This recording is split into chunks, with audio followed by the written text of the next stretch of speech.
भगवान श्री कृष्ण की नगरी मथुरा में उस समय हड़कंप मच गया जब खुद को भगवान श्री कृष्ण की अर्धांगिनी मानने वाली देवी इंदुलेखा जल समाधि लेने यमुना के सिंगार घाट पहुंच गई। उनकी मांग थी कि ब्रज क्षेत्र में मंदिरों और धार्मिक स्थलों के आसपास मांस और मदिरा की बिक्री पर पूरी तरह प्रतिबंध लगाया जाए।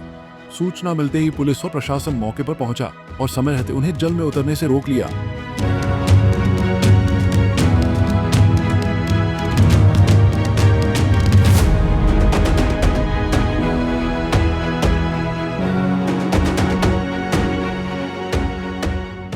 VO2 देवी इंदुलेखा का कहना है कि भगवान श्री कृष्ण की लीला भूमि मथुरा, वृंदावन और पूरे ब्रज क्षेत्र में मंदिरों और धार्मिक स्थलों के आसपास खुलेआम मांस और शराब की बिक्री हो रही है, जिससे करोड़ों श्रद्धालुओं की धार्मिक भावनाएं आहत हो रही हैं। उनका कहना है कि यदि ब्रज की धार्मिक और सांस्कृतिक गरिमा को बनाए रखना है तो इन क्षेत्रों में मांस और मदिरा की बिक्री पर पूर्ण प्रतिबंध लगाया जाना चाहिए। इसी मांग को लेकर उन्होंने जल समाधि लेने का निर्णय लिया था।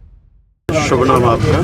जी, मेरा नाम देवी इंदुलेखा है, मैं वृंदावन से हूँ। आज ये जल समाधि का जो आपने आह्वान किया था, क्यों, क्या रीजन ऐसा हो गया कि आपको ये कदम उठाना पड़ रहा है? ये बहुत ही दुर्भाग्यवश है जो हम वृंदावन में आकर के इस तरीके का माहौल देख रहे हैं, क्योंकि वृंदावन के वृक्ष को मर्म न जाने कोई, डाल डाल और पात पात पे श्री राधे राधे हो।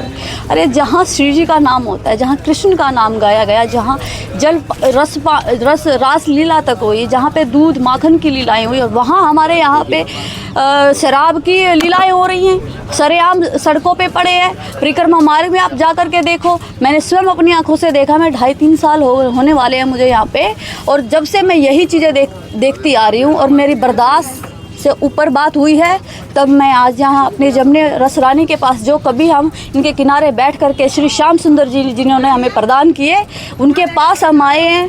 हमने उनसे आज पूजा अर्चना की है कि हे यमुने रसरानी, जिस प्रकार सीता मैया को स्थान दिया था हमारी धरती माँ ने, उसी प्रकार आप मुझे स्थान दें, क्योंकि मेरे से तो ये ब्रज का हाल नहीं देखा जा रहा है। लोगों को लगता है कि टीआरपी है। भाई टीआरपी है तो इंसान अपना सोशल मीडिया पे भी एक्टिव रहता है, मैंने खुद के चैनल भी बनाते हैं, इंसान ये सब करता है। लेकिन मुझे सच में इतना कष्ट हुआ, मेरे बिहारी जी को कष्ट हुआ, उनकी आज्ञा से जब हम सुबह आज पूजा करने लगे थे, तब ये भाव मेरे अंदर से मेरे बिहारी जी ने दिया, और उनसे हमने बात की, वार्तालाप की। उन्होंने हमें वो जवाब दिया कि हाँ, आपको ये कदम उठाना चाहिए और मैं तेरे साथ हूँ। तब मैं यहाँ पे आई हूँ। मांस, अंडा, मदिरा जितना भी है, मैं शासन से, प्रशासन से, योगी सरकार तक मेरी ये बात पहुँचे, क्योंकि योगी जी आप स्वयं आप कहते हो मैं संत हूँ, तो संतों का काम होता है कि ब्रज में ऐसे शोभा नहीं देता है। हमारी आस्था का सवाल है, हम किससे जा कर के ये बातें कहें कि हमारे साथ आए दिन ऐसे होता है। 3-4 बार रिक्शा से हम नीचे उतरे हैं, पी करके यहाँ पे ई रिक्शा चलाते हैं, तो ई रिक्शा वालों पर भी थोड़ा सा ध्यान देना चाहिए शासन प्रशासन को। यहाँ पे अगर आगे वाले समय में मैं खुद वीडियो बना करके आप लोगों को दे दूंगी। VO3 फिलहाल प्रशासन पूरे मामले पर नजर बनाए हुए है। देवी इंदुलेखा का मांग पत्र अब चर्चा का विषय बना हुआ है। ब्रज क्षेत्र के कई धार्मिक संगठनों ने भी इस मुद्दे पर अपनी प्रतिक्रियाएं देनी शुरू कर दी हैं। अब सबकी निगाहें इस बात पर टिकी हैं कि प्रशासन और सरकार इस मांग पर क्या फैसला लेते हैं। पंजाब केसरी टीवी के लिए मथुरा से मदन सारस्वत रिपोर्ट।